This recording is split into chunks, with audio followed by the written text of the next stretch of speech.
terms of car design, the 1980s was definitely transitional, moving from the angular, wedgy period of the 70s, which had itself upended the curvaceous style language of the 1960s, towards, well, let's be honest, the blobby 1990s.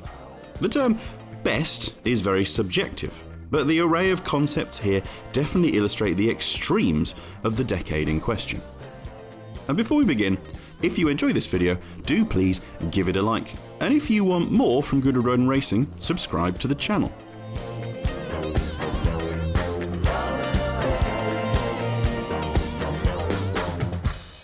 Concept cars are often used to soften up the buying public to a manufacturer's new design language or test reaction to an upcoming model which, in reality, was signed off months ago.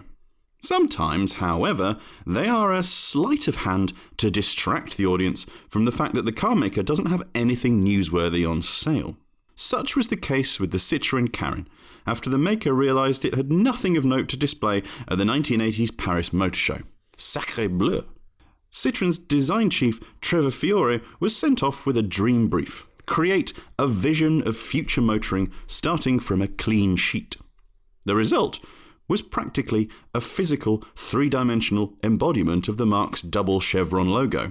There were triangles everywhere. It looked rather like someone had shrunk the Louvre pyramid, painted it brown, and put it on wheels, with a passing resemblance to the production model, the glorious Citroën SM. The inside was even better, with a three-abreast seating layout that put the driver front and centre decades before the McLaren F1, and a steering wheel flanked by what appeared to be a Casio calculator on one side and a slide-adjusting graphic equaliser on the other. It also made beige look cool?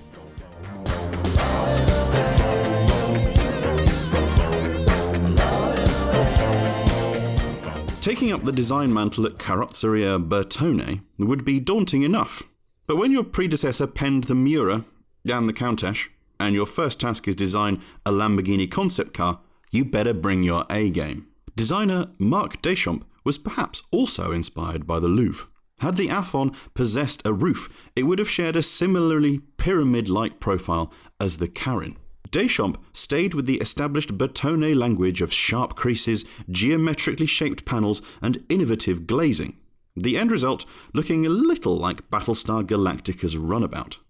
The interior boasted a very early attempt at a touchscreen, complete with early video game graphics, a gear lever which looked like the handle of a carving knife, and a steering wheel whose oddly offset single spoke triggers our OCD. Intended to show support for the financially ailing Lamborghini by demonstrating an expression of its future, the Athon was based on the mid-engine silhouette production car sharing its 3-litre V8.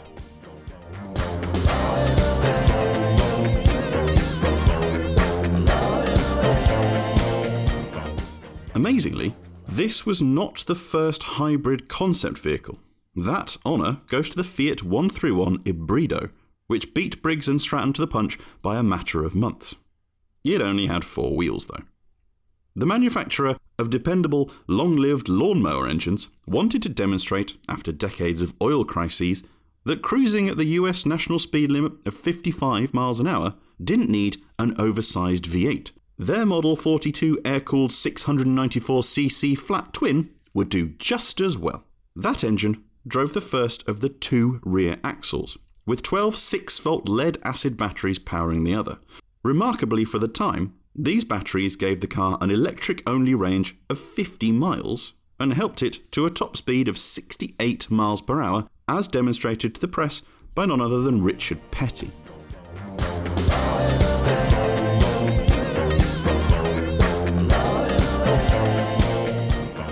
It's only when you see shots of it laden with passengers that the full crazy of the Machimoto becomes apparent. An answer to a question no one was asking: why don't we cross a hatchback with a motorcycle? The Machimoto could seat up to 9 passengers in 2 rows of tandem bike saddles. The Golf drivetrain, even the GTI version as used, would have struggled to move that much mass, that number of passengers not being fully compensated for by the lack of roof, full windscreen, or proper doors. The driver sat behind a steering wheel, which also incorporated fold-out handlebars to make it even more unwieldy to steer, and it was recommended that all on board wore motorcycle safety gear. We can't really think why it never took off as an idea.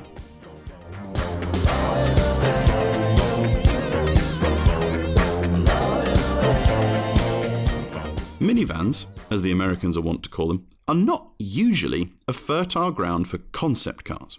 But by the mid-80s, Pontiac was resurgent after a miserable malaise era and confident enough to create the Transport. The helicopter-style split windscreen at the front was necessary to accommodate the two gull-wing doors that provided access to the front seats, while a single, giant gull-wing let passengers into the rear. Both front and rear lights were sleek slits, and those sporty stylings were echoed by a roof-mounted rear wing. The driver got a CRT screen in place of an instrument panel and a heads-up display, while the front passengers sat behind their own screen attached to a roll-out keyboard, allowing them to check the weather, get directions, and even book hotels. The rearview mirror was replaced with yet another screen. The production Transport launched in 1990, and although it lost a lot of the extremes of the concept's design, it still stood out in a bland, boxy market.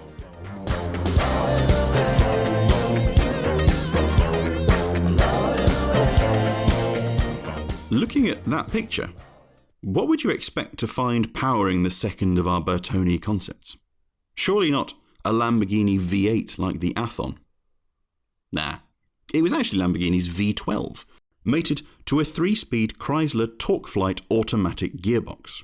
The 5.2-litre engine was lifted directly from the Countach Quattrovalvole, which meant it produced 455 horsepower and was front-mounted, lying partially under the front seats, which were accessed via gull-wing doors.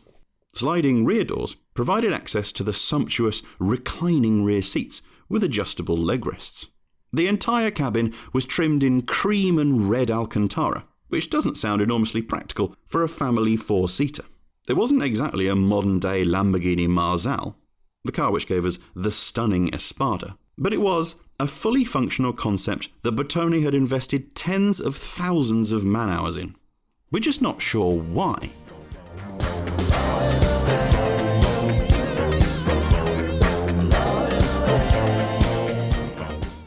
Minivans, 3-seaters, and 6 wheels seemed to be the design tropes of the 1980s, but it wasn't until the tail end of the decade that someone thought to combine all 3. Plymouth, recognizing that Americans were apt to buy cars far larger than they needed, mistakenly believed that meant they wanted an alternative. The resulting Plymouth Voyager III was therefore not 1 car, but 2.